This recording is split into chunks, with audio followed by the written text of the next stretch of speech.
రాజొచ్చాడా? అతనొచ్చి నా గురించి అడగవలసిన అవసరం ఏముంది డాక్టర్? తనంతట తనే ఊరుకోలేదు సావిత్రి. కన్ చూశాక కూడా డాక్టర్ అబద్ధం చెప్పే ధైర్యం చేయదు. మరి వాళ్ళెవరూ లేరంటున్నారు? హాస్పిటల్ నుంచి డిశ్చార్జ్ అయిన తర్వాత సావిత్రి ప్లేస్ మార్చేసి ఉంటుంది. ఎందుకు వెళ్తున్నాడు? ఊర్మిళ పేరెత్తితేనే మండిపడే ఆయన ఊర్మిళ ఇంటికి వెళ్తున్నాడు అంటే ఆయన మళ్ళీ ఊర్మిళకు దగ్గరవుతున్నారా?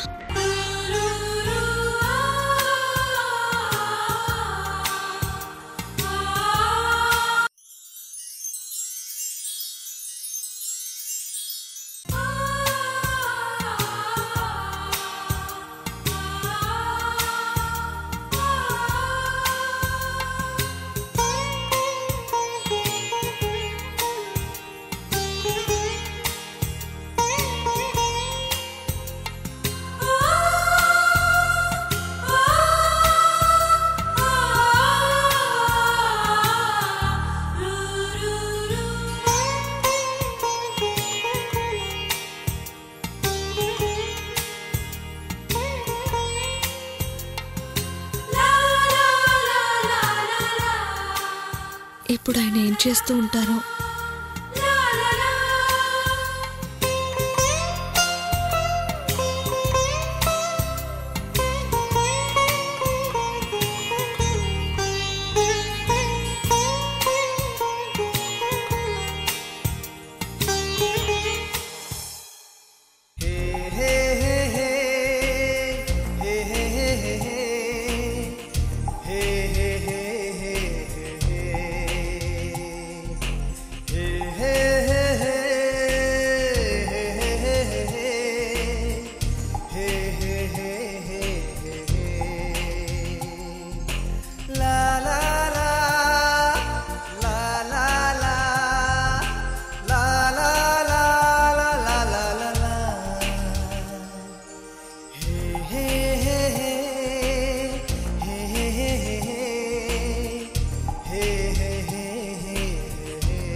తనిక్కడేం చేస్తుంది? అన్నయ్య గది దగ్గర తనకేం పని?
టిఫిన్ చేస్తారా?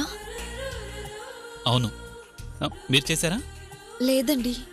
కూర్చోండి, మీరు టిఫిన్ చేద్దురు గాని. నేను తర్వాత తింటానులేండి. వడ్డించనా? మీకెందుకు శ్రమ? అత్తయ్యో నందినో వడ్డిస్తారు. పర్వాలేదులేండి, నేను వడ్డిస్తాను.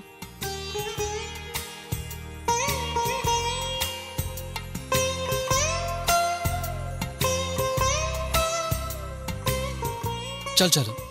పర్లేదండి. నెయ్యి వేసుకుంటారా?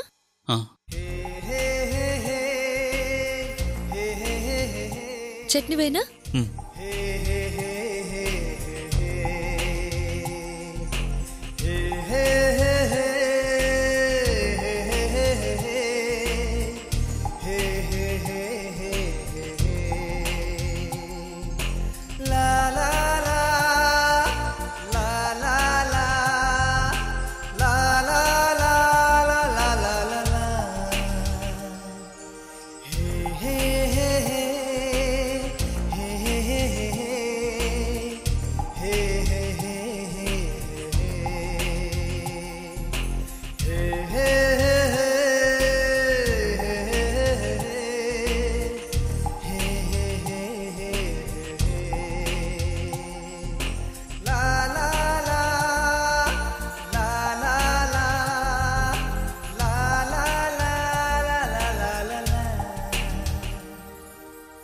పూరి వేసుకోండి. వద్దు, ఈ ఒక్కటి వేసుకోండి.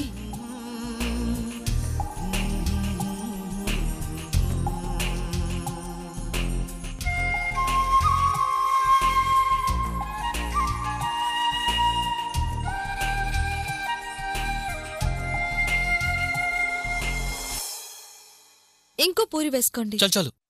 పర్వాలేదు రండి, ఈ ఒక్కటే కదా.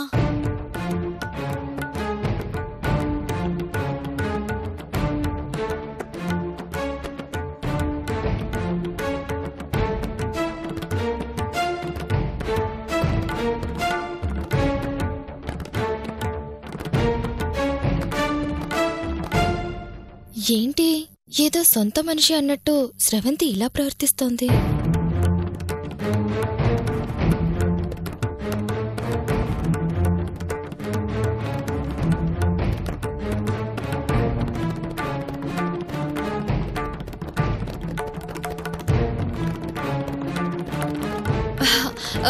రానందిని, టిఫిన్ చేస్తావా? కూర్చో. అది మీ అన్నయ్య టిఫిన్కొచ్చి కూర్చున్నారు. చూస్తే మీరెవరూ కనిపించకపోయేసరికి మీరొచ్చేంత వరకు పాపం ఆయన ఎదురు చూడ్డం ఎందుకులే అని నేనే వడ్డించాను.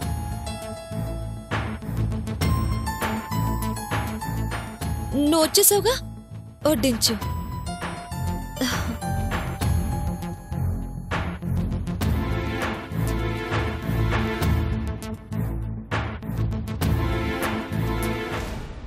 నాన్నయ్య, కొంచెం పెట్టనా?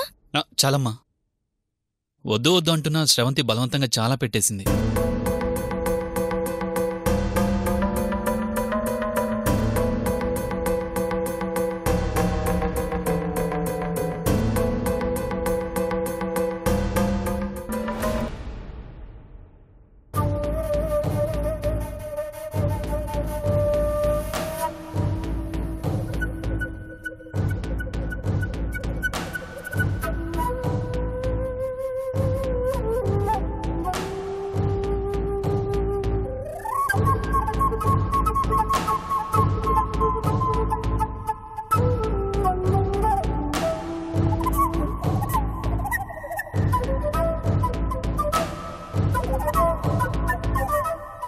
శ్రవంతి,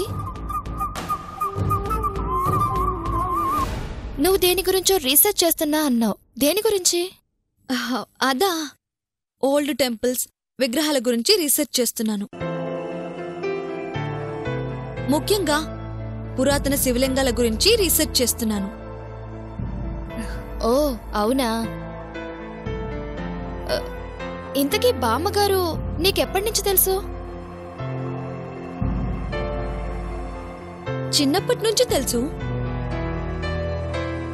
ఏ ఎందుకలా అడుగుతున్నావు నందిని? క్యాజువల్గా అడిగాను. అవును, రాత్రి మా అన్నయ్య గది దగ్గరున్నావు. ఆ టైంలో అక్కడేం చేస్తున్నావు?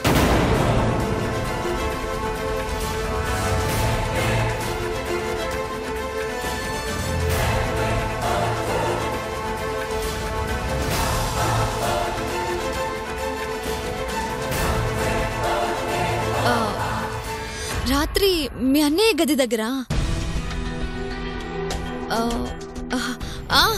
గదిలో వాటర్ అయిపోతే కిచెన్కి వెళ్ళి వాటర్ తాగొస్తుంటే ఆ గదిలో లైట్ వెలుగుతూ కనిపించింది. ఈ టైంలో ఏం చేస్తున్నారా అని క్యాజువల్గా చూశానంతే. ఓ అవునా? ఏ నందిని, నువ్వేదో మనసులో పెట్టుకుని అడుగుతున్నావనిపిస్తోంది. అలా చూడటం నీకేమైనా తప్పుగా అనిపించిందా? చచా, అదేం లేదు. రాత్రి నిద్ర పట్టక బయటకొస్తే అన్నయ్య గది ముందు కనిపించావు. ఆ టైంలో అక్కడేం చేస్తున్నావు అని అడిగాను. అందరూ నిద్రపోతున్నారు. ఆ టైంలో మీ అన్నయ్య పడుకోకుండా ఏం చేస్తున్నారా అని చూశానంతే. నేనేదో క్యాజువల్గా అడిగాను, మీరు తప్పుగా అనుకోవద్దు. నేనింత చనువుగా ఉండటం మీకేమైనా ఇబ్బందిగా అనిపిస్తుందేమో. నాకు చిన్నప్పటి నుంచి అందరితో కలిసిపోవడం అలవాటు. అలాగే బామ్మగారు అడగగానే ఎవరూ ఏంటి అని ఆలోచించకుండా మీ ఇంట్లో నాకు స్థానం ఇచ్చారు. అందుకే మీ అందరి మీద నాకు ప్రత్యేకమైన అభిమానం ఏర్పడింది. నాకింత సహాయం చేసిన మీకు తిరిగి ఏం చేయాలో అర్థం కాక ఇంటి పనుల్లో వంట పనుల్లో మీకు సహాయం చేసి అలాగైనా మీ రుణం తీర్చుకోవాలని చూస్తున్నాను. సారీ స్రవంతి, నేనిలా అడిగేసరికి ఫీల్ అయినట్టున్నావు. బామ్మగారు మా అమ్మాయి అని పరిచయం చేశారంటే నువ్వు మా మనిషివే అని అర్థం. నేనలా అడిగినందుకు తప్పుగా అనుకోవద్దు.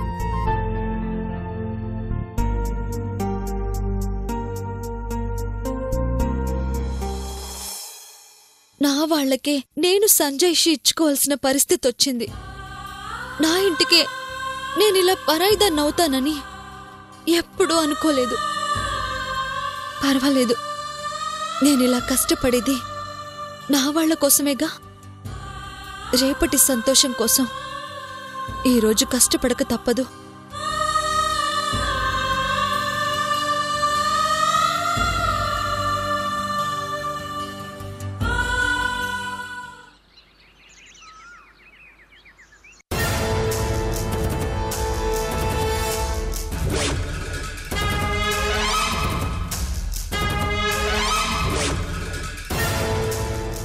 ఊర్మిళని సత్యాకి దగ్గర చేయడానికి ఇదే మంచి టైం.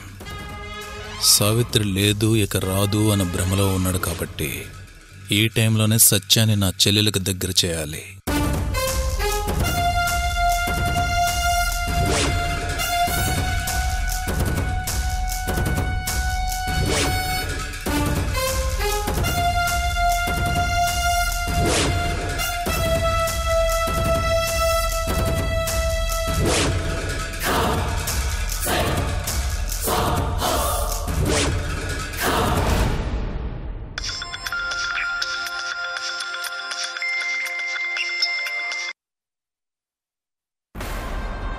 హాయ్ సత్య. హాయ్. నువ్వేమీ అనుకోనంటే నాకు ఒక చిన్న హెల్ప్ చేస్తావా? చెప్పండి.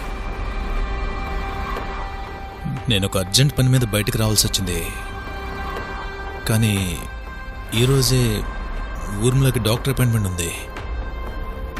నేను ఆ విషయం మర్చిపోయి బయటకు వచ్చేసాను. ఇఫ్ యూ డోంట్ మైండ్ ఊర్మిళని కాస్త డాక్టర్ దగ్గరికి తీసుకెళ్తావా? నేనా? ఊర్మిళ పరిస్థితి చూసావు కదా. ఎవరినైనా సాయం తీసుకుని వెళ్ళమ్మా అంటే ఎందుకని సత్య తోడుగా ఉన్నాడు కదా అని ఒంటరిగా వెళ్ళిపోతుంది. తను అలా 2-3 సార్లు వెళ్ళి చాలా ప్రాబ్లమ్స్ ఫేస్ చేసింది. చూసేవాళ్ళు కూడా రకరకాలుగా మాట్లాడుతున్నారు సత్య. నిజమే అనుకోండి, నేను తనని. పర్వాలేదు సత్య, నువ్వు తోడుగా ఉంటే తను సంతోషంగా ఎక్కడికైనా వస్తుంది. నువ్వు చెప్పినట్టు వింటుంది. ప్లీజ్ సత్య, నువ్వు తన పక్కనుంటే నాకు కాస్త ధైర్యంగా ఉంటుంది. నాతో తీసుకెళ్లడం బాగుంటుందా? తప్పే ఉంది. తను నీ మనిషి. ఐ మీన్, ఒకప్పుడు తను నీకు పరిచయం ఉంది. అంతకు మించి మీ ఇద్దరి మధ్య ప్రేమ కూడా ఉంది. నీ ప్రేమ కోసం బాధపడుతున్న నా చెల్లెలకి ఈ హెల్ప్ చేయలేవా? ప్లీజ్ సత్య, నేను ఇంటికి వెళ్ళే పరిస్థితిలో లేను కాబట్టి నేను ఇంతలా రిక్వెస్ట్ చేస్తున్నాను. దయచేసి అర్థం చేసుకో.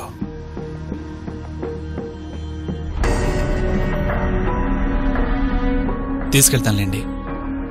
Thank you Satya, thank you very much. 10 o'clock అపాయింట్మెంటా? ప్లీజా? 10 minutesలో బయలుదేరుతాను. Okay, bye. బాయ్.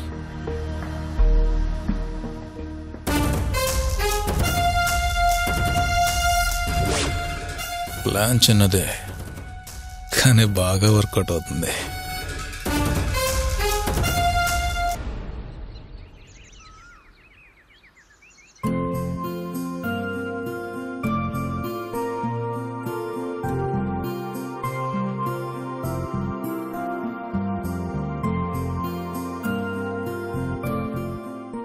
ఎక్కడికండి? ఏదో పని మీద వెళ్తున్నట్టున్నారు. అవును, ఊర్మిళని ఒకప్పుడు నా ఫ్రెండ్.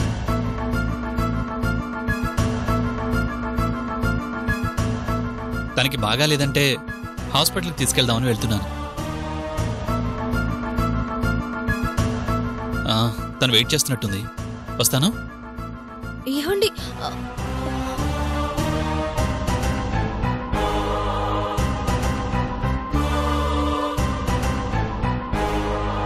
నందిని, మీ అన్నయ్యని వెళ్ళొద్దని చెప్పు. ఆ ధర్మ ఇంటికి వెళ్తున్నాడంట. ఊర్మిళకి బాగాలేదు, హాస్పిటల్కి తీసుకెళ్లాలని చెప్పాడుగా. అందులో తప్పే ఉంది. నా మాట విను నందిని, వాళ్ళంత మంచివాళ్ళు కాదు. మీ అన్నయ్యని వెళ్ళొద్దని చెప్పు. ఏంటి వాళ్ళ గురించి పూర్తిగా తెలిసినట్టు మాట్లాడుతున్నావు? అంటే చెప్పాను కదా, అతన్ని చూస్తే అంత మంచి వ్యక్తిలా అనిపించటం లేదు. స్రవంతి, అతని విషయంలోనే కాదు, నువ్వు మా అన్నయ్య విషయంలో కూడా ఎక్కువగా ఇన్వాల్వ్ అవుతున్నావు అనిపిస్తోంది. అలాంటిదేం లేదు నందిని. నాకు షెల్టర్ ఇచ్చిన మీరు బాగుండాలని నేను నాకు సంబంధం లేని విషయాల్లో కూడా ఇన్వాల్వ్ అవుతున్నాను. నా గురించి ఆలోచించిన మీ గురించి ఆలోచించడం తప్పు కాదు కదా.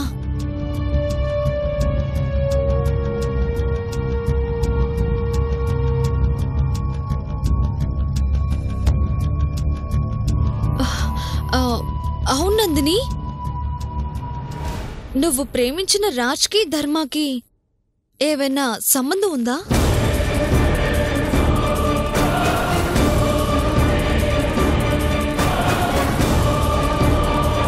రాజ్కి ధర్మాకా వాళ్ళిద్దరికి సంబంధం ఏముంటుంది? కనీసం పరిచయం ఉండే అవకాశం కూడా లేదు. లేదు నందిని, నాకెందుకో అనుమానంగా ఉంది. అసలు ఆ అనుమానం నీకెందుకు వచ్చింది? ఎందుకంటే నా దగ్గర కూడా సమాధానం లేదు. కానీ ఒకసారి రాజుని అడిగి కన్ఫర్మ్ చేసుకుంటే మంచిది కదా. నువ్వు అందర్నీ అనుమానిస్తున్నావు. అది కాదు నందిని, అనుమానాల్లోంచే వాస్తవాలు బయటకొస్తాయి. లేదు శ్రవంతి, రాజ్ చాలా మంచి మనిషి. కావచ్చు, ఒక్కసారి అడిగి చూడ్డంలో తప్పేం లేదుగా. నందిని, నేను నీకు ఫ్రెండ్ని. మనం ఫ్రెండ్స్ అనుకున్నాం కాబట్టే నీకు ఎంగేజ్మెంట్ జరగకుండా ఆపాను. ఫ్రెండ్ ఎప్పుడూ ఫ్రెండ్ బాగుండాలని కోరుకుంటుంది. నా కోసం ఒక్కసారి కనుక్కుంటే మంచిది.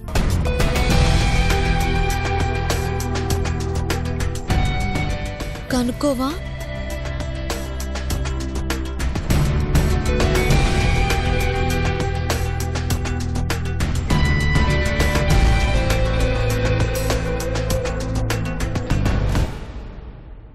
నేనడిగిన ప్రశ్నకి సమాధానం చెప్పండి. ఏంటది? ధర్మాకి మీకు ఏంటి సంబంధం?